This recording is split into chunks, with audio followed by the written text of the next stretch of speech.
2009's Paranormal Activity, which essentially birthed the Blumhouse brand, wasn't the first found footage movie ever made, not by a long shot. The Blair Witch Project was out in '99, The Last Broadcast beat Witch by a year, and Cannibal Holocaust beat Broadcast by almost 2 decades. But honestly, it's a gimmick that's never worn off for me. Horror works best when you believe it. And what better way to make it believable than by lying, by telling the audience it's true. It's also a great way to shoot a movie on a budget. Paranormal Activity was made by Oren Peli back in 2006. He was a computer programmer with zero filmmaking experience, but he got an idea after moving into his first house. He noticed the sorts of noises you hear, creaks and knocks. He thought about what he'd do if he really believed there was something supernatural afoot. As a self-described techno geek, he'd set up cameras to see what was really happening while he slept. That's what birthed the idea. $15,000 and a week of filming later, he had Paranormal Activity. He screened the movie at 2007 Screamfest, which got him signed by the Creative Artists Agency, who sent DVDs out to everyone they could, including producer Steven Schneider, who brought it to Jason Blum.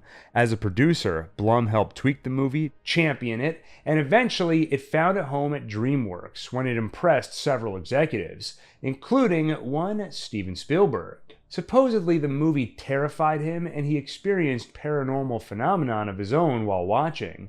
His bedroom door locked itself from the inside, forcing him to call a locksmith.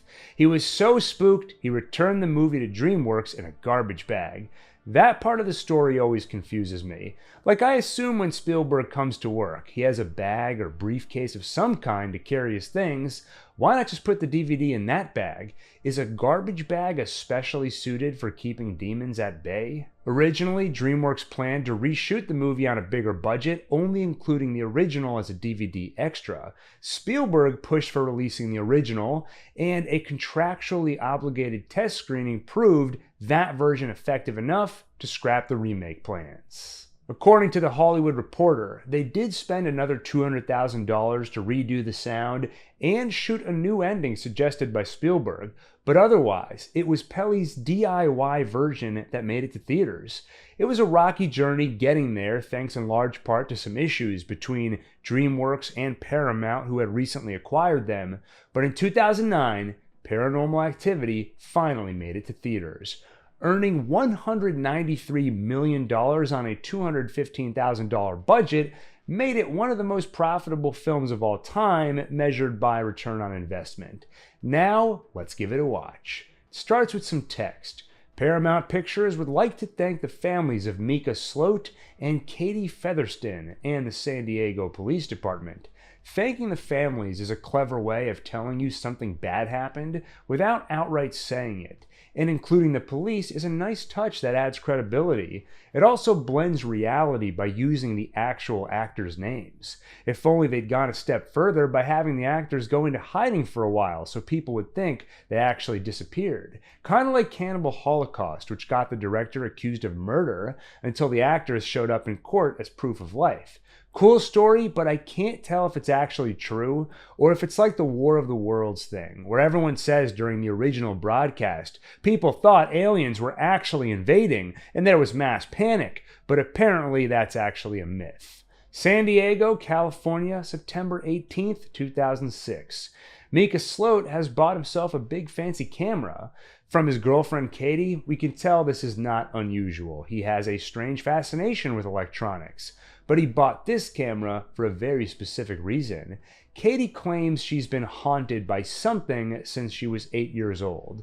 Recently, they've heard things around the house, so Micah has decided to set up a camera and see what's really going on. Which means the camera will often be stationary. A nice change of pace from the usual shaky cam you expect from found footage. The actors also do a great job with the dialogue. Much of it was improvised off outlines for a naturalistic feel, not because the writer was lazy or anything. No, this is retroscripting, a fancy word for making it up on the fly. Honestly, it works. They're believable as a couple and the dialogue feels real. This moment especially, when she asks if he believes her about the thing haunting her. You believe me, right? Yeah, of course. He obviously doesn't believe her, but handled the question like a champ.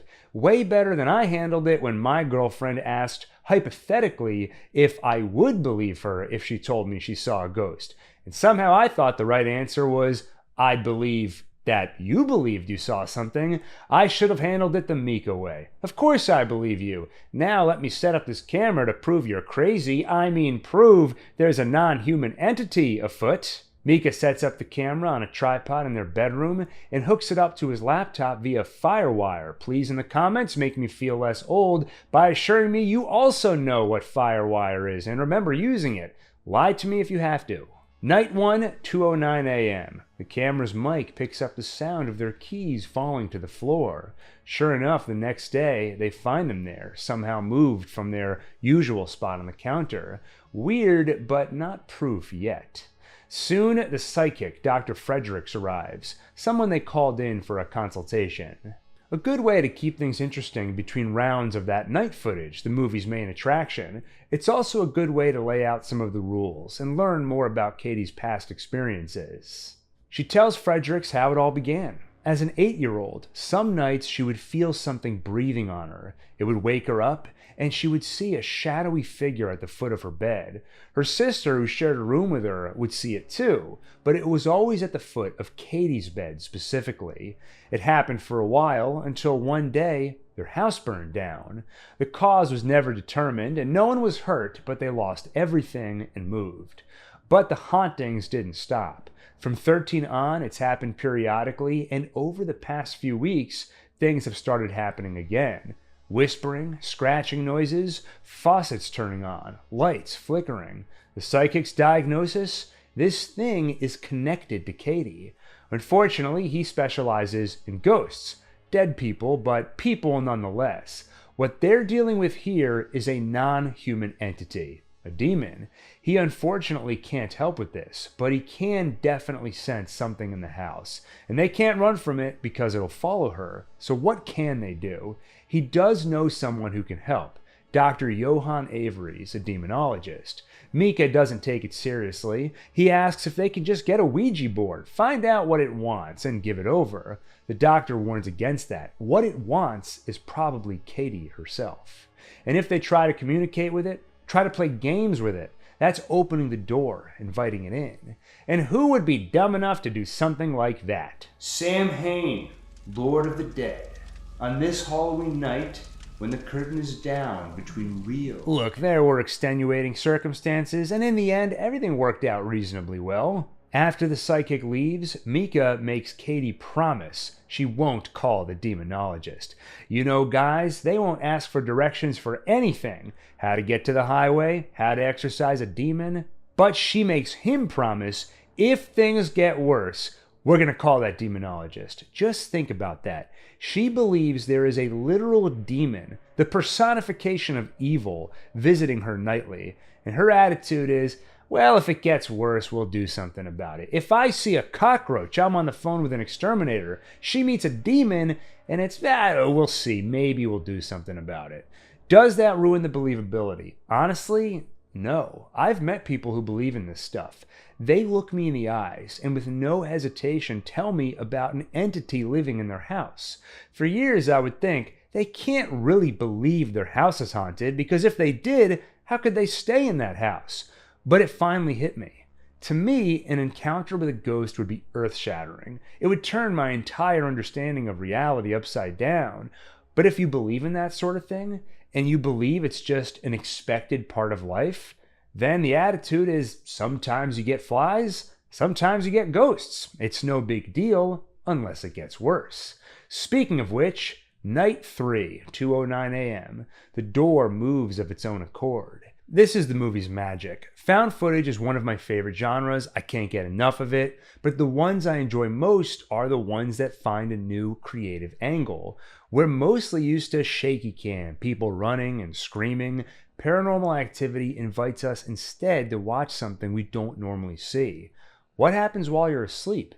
It unlocks a whole new fear. What bizarre things are happening in your home at night that you are blissfully unaware of? And the repetition provides a nice structure where you're always looking forward to and fearing the next night. The next day, Mika reviews the footage. There's no evidence of a draft or anything that would explain how the door moved. Hey, if the US flag can wave on the moon when there's no wind, sure, why not? A door can open on its own. Later, Katie screams because she saw a spider, and she's aghast when Mika arrives. Did you go get the camera first? Yeah, what? Found footage always needs the main character to become overly obsessed with recording to an unhealthy degree. It makes for dramatic tension and conveniently explains why someone is recording long after that should be the last thing on their mind. Anyway, Mika still isn't taking any of this seriously. He even taunts the entity. Hey, tell me what the point of this was. It's part of your master plan just to move the door, or are you just doing random shit? I kind of love that because it is high time for someone to call ghosts on their BS. Can you imagine after a night of haunting, a ghost returns to hell, he's trying to hang with demons, and he's like, yo, Bagul, what'd you get up to last night? Oh, check this out. I possessed a kid and made him kill his entire family with a lawnmower. How about you? Nice, nice. Well, check out what I did. I, moved a door. You opened a door? No, it was already open, but I, opened it more. Oh, that's cool, I guess. Did anyone see? No, I mean, they were sleeping. Oh. Well, I didn't want to wake them. Katie has school in the morning. Mika, he works hard. I think they caught it on camera, though. Yeah, I could see. Yeah, I guess that'd be kind of freaky. Anyway, I gotta go. Satan's having a thing. I'll see ya. So yeah, I like what Mika is up to here. It's funny, a little satisfying, and unsettling because we know he's probably just pissing the thing off. Kind of like how he's starting to piss off Katie. He's excited about catching stuff on camera, while she's dealing with a thing that's been traumatizing her since childhood. Though he brings up a good point. She never warned him before they moved in together that she comes with a roommate. Night 5, 2:55 a.m. Katie wakes up from a nightmare, startling Mika awake too. Seconds later, a bang from downstairs. Mika checks it out and finds nothing amiss. But the next day, listening to the recording about 10 seconds before they woke up, there's whispering. Seemingly gibberish, he figures the thing wants to communicate, so time to get a Ouija board. Terrible idea, and Katie makes him promise he will not buy a Ouija board. This is where the believability scale starts tipping in the wrong direction for me. Yes, I buy that Katie would be surprisingly casual about all this, but Mika is presented as a skeptic, so if he really is starting to believe, it should be earth-shattering, and I'm not getting that from him at all. But the found footage trick works, so instead of thinking, I don't believe he would act this way, I find myself thinking, it's weird that he's acting this way, but clearly he is, because that's what I'm seeing in the video. Oh, found footage, is there anything you can't do? Night 13, just before 3:14 a.m., a thud wakes Katie. Soon Mika is up too. The both of them listen quietly. Jump scare disclaimer. I'm about to play the audio of what happens next. Honestly, I don't know if jump scares work if you know they're coming, so this will be a good experiment. If you don't want to participate in the experiment, skip ahead 10 seconds. For the rest of you, imagine it's the middle of the night. You think you hear something, but you're not sure.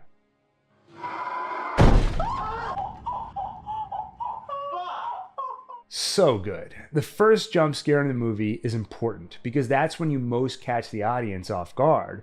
Up to now, the repetitive structure of the nightly footage has trained us to expect everything to be subtle and quiet. So, like the best jump scares, this is not only startling, but also matters to the story because it represents escalation in the manner of haunting. Now, Mr. Ghost has something to talk about. What'd you do last night? I went, ooh, boom! Nice. What'd you do next? Did you, make someone light themselves on fire? No. Oh, I know. You made someone's head spin all the way around. No, I didn't do that. Projectile vomit, at least? No, but you better believe Mika and Katie were pretty groggy in the morning. Oh, they were, up all night? No, I think they dozed off after a bit, but I doubt they got back into REM. They probably spent the rest of the night in stage 2, moderate sleep. Did you at least give them nightmares? I didn't think of that, but that's kind of invasive, no? After the shout and thud, they run downstairs and find nothing other than a chandelier swaying a bit. They head back upstairs, hear some more noise, but eventually the next day arrives. Mika does an experiment. He holds up a mic and asks some questions. Do you have something to say in English this time? Listening back to the recording, he does hear a response. Be happy to talk with the Ouija board? Whoa. No. Night 15. Katie gets up in a daze at 1:36 a.m. She stands up and stares blankly for about 2 hours. She heads downstairs. Once Mika notices she's gone, he finds her outside sitting, confused, saying things like, "I'm fine, leave me alone, I don't want to go inside." This feels pretty authentic to my experience with sleepwalkers. One of my brothers used to sleepwalk, and he would get belligerently confused. I won't say which brother it was because he's embarrassed about it, but you'd be like, "Daniel, what are you doing?" And he'd get pissed. "I don't know. What? Shut up." It was really annoying. Back inside, Mika hears a thud upstairs and finds the TV in their bedroom turned on. The next day, he plays the footage for Katie, and she has no memory of it. That is one of the creepiest parts of the movie. Just imagine you're in bed with someone. I know, hard to imagine, just go with it. You wake up and they aren't next to you anymore. You turn your head and they're standing there, staring at you. Soon, Mika decides to try out a Ouija board. For some reason, he decides to do it minutes before he and Katie leave the house. Like they're on their way out for a date, and he decides to quickly set up the camera, take out the board. "Hey babe, while you grab the keys, let me just knock out a quick communion with the devil." This might be another not quite believable moment. Did he think Katie would go along with this, somehow not notice? But his justification is hilarious. "I promised I wouldn't buy a Ouija board. Never said I wouldn't borrow one from somebody." Reminds me of Ethan Hawke in Sinister. "You told me no one was murdered in this house." That's true. They were killed outside. Katie forbids him from using the Ouija board, so he leaves it on the coffee table unattended while they head out. While they're gone, it moves and eventually sets itself on fire. "Nice, bro. So you finally set someone on fire, huh?" "Yeah, well, no, I set the Ouija board on fire." "Oh, but don't you need that to communicate with them?" "Oh yeah, you're right. Shoot." Later that night, when they come home, Mika finds an upside-down pentagram burned into the Ouija board, and Katie is quite understandably upset with her boyfriend. At 1:26 a.m., Mika speaks to the camera. He promises to abide by Katie's rules, to stop purposefully offending the demon and making things worse. The late hour and the shift in vibe tells you everything you need to know about the amount of off-camera apologizing he's done. The next day, Mika reviews the footage of what happened to the Ouija board while they were out. Given the angle of the camera, he can't tell exactly what the demon spelled, but he can get some idea. It apparently moved the cursor to goodbye, then spelled possibly Adina, Diane, or maybe Nadine. I've seen people online claim it's spelled Mika, and that it was supposedly confirmed by the filmmaker. I have not been able to substantiate that claim. The only place I found Oren Peli talking about this scene or giving any further detail is in a Reddit AMA. He didn't say what the demon spelled, but explained what it was up to. In my opinion, the demon was warning them, knowing that it will goad Mika to keep going. So basically, Mika's attempts to communicate are opening the door, and the demon is giving a little bait to keep Mika going. Katie just wants that damn board out of her house. She's getting worried about how bad things are getting. While telling her friend Amber about it, Mika tells them not to worry. He has a plan. The problem is that his plan is more of the same. Just more ways to track or observe, but not actually get rid of the thing. He wants to put baby powder on the floor near their bedroom so they can track footprints. Maybe he hopes the demon doesn't want to be tracked, so the baby powder will deter it. Yes, the demon will be intimidated by baby powder. Compromise. Katie will let him run his little experiment, but if it doesn't help, she's calling the demonologist tomorrow. It's insane she hasn't called him already. At least you can point to the fact that Mika is pressuring her, but it's insane that he hasn't agreed to call the demonologist. He might have written him off as a quack earlier, but now that he's actually communicated with a demon, you think he'd be more open to the idea. That night, he sets up the powdered trap, then has one more argument before bed. What, you want to call the demon guy? That's exactly what I want to do. Well, you're my girlfriend. This is my house. I'm gonna take care of it. I've been doing my research. I'm gonna fucking solve the problem, okay? Okay. Hey. Commence night 17 at 3:15 a.m. The sound of footsteps, loud enough to wake them up. And yes, they find demonic footprints leading into their bedroom from the closet down the hall. In that closet, the attic hatch is open. And up there, Mika finds a charred photo of Katie as a child. That photo should have burned with her house 15 years ago, but it seems the demon held onto it for posterity. The next day, Mika brightens up the footage and you can actually see the footprints forming. Finally, she decides to call the demonologist. Hey, just let's talk about this first. Oh, shut up, Mika, and unfortunately, they're too late. They should have called the demonologist 2 weeks ago, but now he's away traveling. In the meantime, she calls Dr. Fredericks, the psychic. He'll come by tomorrow. Fucking people. Ridiculous. I know, people, right? He sucks, but in a realistically unlikable way or a reality-breaking way. For me, it starts to be more the latter, especially after the Ouija board incident when there's no doubt something paranormal is happening, and now they have actual footprints forming on camera. I don't care how stubborn he is, even if he doesn't call for help. At minimum, he'd shut off the cameras and stop provoking the thing. Or I think it'd work for me more if his obsession were exaggerated further, to the point where you question his sanity, or wonder if maybe he's under the demon's influence. But at this point, he seems too sane and in control to be acting so irrationally. Night 18. The downstairs light turns on. Frantic footsteps up the stairs. The door slams shut. Then, banging on that door. Mika goes out, taunts the demon some more. Another bang. In the daytime, Katie and Mika are tired. She is especially fed up. She doesn't want to be here anymore. And even daytime isn't safe anymore. While they're eating, they hear a thud upstairs. The demon punched a photo of them, cracking the glass over Mika's face. And to make the message clear, it scratched that face too. Apparently, he is not a Mika fan. Never thought I'd side with a demon, but here we are. The demon now is breathing on Katie. She can feel it. Her hair even flutters. She runs downstairs. Soon, the psychic arrives. Immediately, he can feel the energy in the house. The demon does not like that he is here, and he cannot help them. In fact, his presence would likely only make things worse. Dr. Avery's, the demonologist, will be back in the country in a few days. They've got to hold out until then.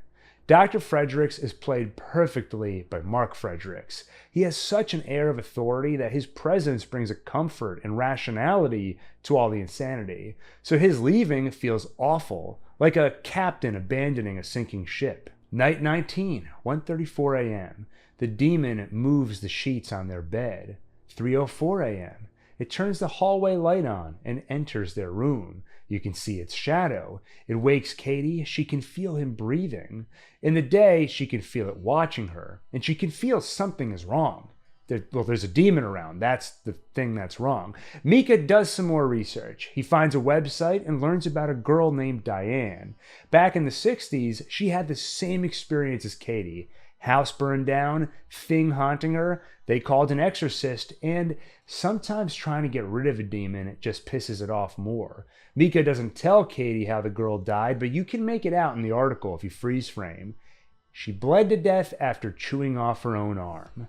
Also, this would seemingly confirm what the demon was writing on the Ouija board. Diane. She was one of the possibilities, and apparently that was the name of its previous victim. Mika wonders if maybe it wanted them to look her up as a warning not to get any funny ideas like calling an exorcist. At least now the movie has provided more solid justification for the characters doing nothing. Mika suggests it's gone away on its own before, so let's not make things worse with an exorcism. The less believable part is that they keep filming. If the hope is for things to calm down like before, you'd expect the characters to try and recreate the same environment as before, which would mean no cameras. But obviously that would end the movie, so the age-old dilemma with found footage. Mika has some more ideas he wants to discuss. Katie doesn't want to talk about it anymore. They fight, they reconcile, Night 20, 4:32 a.m. The shadow appears again. Katie is yanked out of her bed and pulled down the hall. Mika runs after her and manages to get her back in the bedroom. On her back, they find a bite mark. Finally, they decide to leave the house and get a hotel. He gets ready, then finds her on the ground clutching a crucifix so hard it's made her hand bleed. Mika is sick and tired of all this, burns the crucifix and the childhood photo of Katie. Once the car is packed, Mika heads upstairs to find Katie in bed. She's decided she doesn't want to go. She thinks it'd be better if they stayed after all. After Mika storms out of the room, it becomes clear this is the demon's influence. I think we'll be okay now. October 8th, night 21, 1:27 a.m. Katie sits bolt upright. She gets out of bed and stands up. The sheets pull off Mika on their own. She stands above him for nearly 2 hours, then walks out of the room before screaming for Mika at the top of her lungs. He runs after her and he yells, "Oh my God!" Loud thud, then quiet. We hear Katie's footsteps come up the stairs. She tosses Mika's body into the camera, and we see she's covered in blood, having murdered him under the demon's control. Yeah, she was totally under the demon's control when she killed him. Someone call Ed and Lorraine Warren for the defense. She walks toward the camera, gets on her hands and knees, animalistically checks or sniffs the body, then comes toward the camera. She smiles, and her face turns demonic as she charges at it. Mika's body was discovered by police on October 11th, 2006, 3 days after he died. Katie's whereabouts remain unknown. This is the ending Spielberg suggested. Before that, Pelli had shot a different ending. In fact, according to him, they shot tons of potential endings, too many to count. But the one he originally went with has Katie coming upstairs covered in blood and holding a knife after killing Mika off camera. Then she sits by the bed rocking back and forth for hours. The next day, we hear Amber discovering Mika's body downstairs and screaming. Half an hour later, the cops show up and shoot Katie dead when she walks toward them with a knife. Pelli also shot another ending, where after killing Mika, instead of sitting down, she smiles and cuts her own throat. And that's over a decade before Smile came out. I think for those alternate endings, Pelli was trying to keep things grounded. But I'm going to go with Spielberg and say that ending on a more exciting, ambiguous note was the right move. All three endings are dark, but the original and alternate are also dour. The theatrical version is still dark, but ends with more of a jolt and ambiguity that lets the story linger in your mind. And it turns one movie into a franchise with 6 sequels, but more on that another day.